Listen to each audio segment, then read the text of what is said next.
Hello guys, আমি সকালে একটি ভিডিও বানিয়েছিলাম কবরস্থান নিয়ে। আমি কবিতা বলেছিলাম। সেই কবিতা ভালো, সবার কাছে ভালো লেগেছে বলেই আমার ভিডিওতে অনেক অনেক ভিউ এসেছে, কিন্তু 1000 এখনও হয়নি।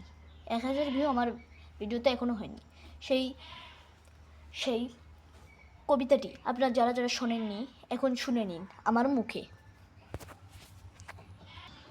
তাহলে গাইস, আমি বললাম, যারা শোনেননি তারা শোনেন এবং ভিডিওটিতে বেশি বেশি লাইক, সাবস্ক্রাইব করেন এবং শেয়ার করেন সবার কাছে পৌঁছে দেওয়ার জন্য।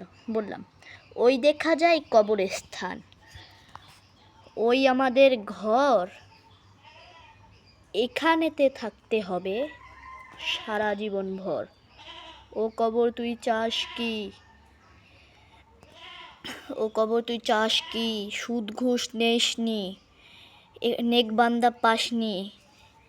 একটি যদি নেকবান্দা পাস, কবর তুই জান্নাতের বাগান হয়ে যাস। সুবহান আল্লাহ।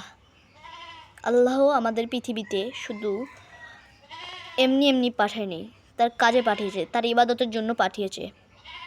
ধন্যবাদ সবাইকে। ভিডিওটি বেশি বেশি শেয়ার করবেন।